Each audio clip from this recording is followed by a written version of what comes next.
नमस्कार। मेरे साथ हैं झारखंड के वरिष्ठ पत्रकार शंभूनाथ चौधरी और मैं हूं संतोष मानव। सब्जेक्ट वही पुराना है, रटा रटाया है, झारखंड में चुनाव।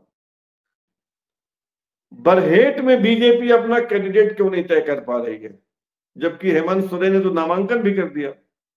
हाँ, अब ये तो बड़ा माने अभी आज की तारीख में मिलियन डॉलर क्वेश्चन यही है कि हेमंत सोरेन के खिलाफ शायद बीजेपी के अंदर भी यही बात चल रही होगी कि भाई किसे खड़ा किया जाए, किसे खड़ा किया जाए, कोई ऐसा शख्स जो है वो भाई खड़ा उनकी करना नजर चाहिए। थी लुइस मरांडी पे, वो तो जेएमएम हाँ, में चली गई।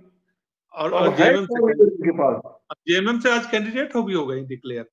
जामा हाँ, से उनको जामा से उनको उतार भी दिया हेमंत सोरेन ने।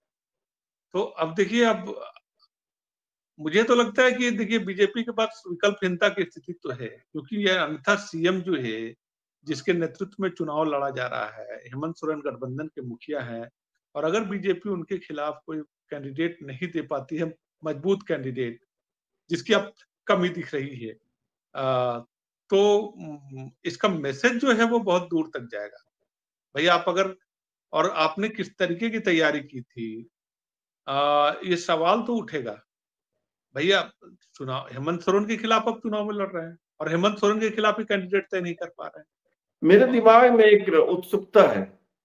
जहां से बाबूलाल मरांडी चुनाव लड़ रहे हैं, राजधनवार से, ओपन सीट है, रिजर्व सीट नहीं है, लेकिन बीजेपी के स्टेट प्रेसिडेंट और बीजेपी की ओर से शायद मुख्यमंत्री का चेहरा भी वही है, भले घोषित ना किया हो। वहां से जेएमएम के निजामुद्दीन अंसारी और सीपीआईएमएल के राजकुमार यादव। तो ऐसी स्थिति में बाबूलाल मरांडी बहुत हद तक सेफ हो गए हैं राजधनवार में। तो क्या बिल्कुल यह हो सकता है कि अंतिम समय में बरहेट से भी बाबूलाल मरांडी उतर जाए? ये मुझे दूर की नहीं कौन लगता। है, ऐसा मुझे पता नहीं क्यों लग रहा है। नहीं नहीं, लेकिन मुझे नहीं लगता है कि बाबूलाल मरांडी जो है ये जोखिम लेंगे। बरहेट में हेमंत सोरेन की जो पकड़ है या जिस तरीके से चीजें हैं, हालांकि बाबूलाल मरांडी भी संथाल समुदाय से आते हैं और उनके लिए भी लेकिन न तो उन्होंने इस तरीके की तैयारी की है और न अच्छा बाबूलाल के लिए जोखिम भरा भी फैसला हो सकता है ना, जोखिम भरा आप ये फैसला क्यों हो भूल सकता रहे है। हैं कि बाबूलाल मरांडी दुमका से सांसद रहे हैं और शिबू सोरेन को हराया है? क्यों भूल रहे हैं? नहीं नहीं, बिल्कुल नहीं भूल रहा, बिल्कुल नहीं भूल रहा, लेकिन सवाल है कि चुनाव जो है वो तैयारियों के साथ लड़ी जाती है, जनभावना के आधार पर लड़ी जाती है। अभी अचानक से बाबूलाल मरांडी अगर वहां पे पहुंचेंगे तो वो पैराशूट लैंडिंग होगी उनकी।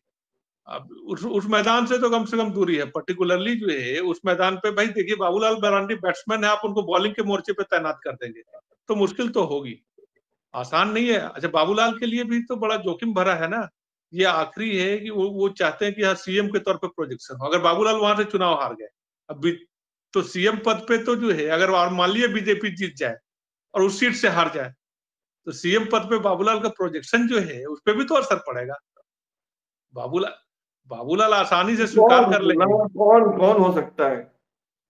अब देखिए, मुझे लगता है कि कोई सामान्य सा कोई कार्यकर्ता, कोई चेहरा यही लगता है। कोई मुझे तो नहीं लगता कि आज की तारीख में कोई बहुत सशक्त नेता जो है, ये कोई आदिवासी नेता बीजेपी के पास है जिसको कि वो बरहेट से खड़ा कर पाएगी। अब देखिए, इंतजार करना चाहिए या तो क्या ये कभी-कभी बीजेपी हेमंत चौंका सोरेन के देगी। हेमंत सोरेन को वॉक ओवर देंगे? क्या वॉक ओवर दे देंगे? वॉक ओवर तो नहीं कर सकते हैं, लेकिन कैंडिडेट तो जरूर उतारेगी बीजेपी, एकदम बिल्कुल इस तरीके से वॉक ओवर तो नहीं देगी। या कभी-कभी बीजेपी चौंकाती भी है, जो शायद हम लोगों की समझ से बाहर हो। आप कह रहे हैं तो हो आप सकता है। बता रहे थे पिछले दिनों की बाबूलाल मरांडी ने कहा है कि बरहेट से चौंकाने वाला नाम देंगे। सवाल तो यही है ना। हाँ, तो बिल्कुल अभी अभी तो मंथन यही चल रहा होगा ना। उनके भीतर जो है वो सबसे बड़ा भी बीजेपी में विचार विमर्श का मुद्दा यही होगा कि हेमंत सोरेन के खिलाफ कौन कल।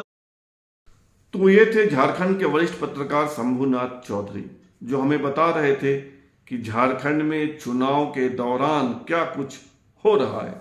फिलहाल इतना ही, और आपसे आग्रह है कि आप इस चैनल को सब्सक्राइब कीजिए, ज्वाइन कीजिए, लाइक शेयर और कमेंट कीजिए। बहुत बहुत धन्यवाद।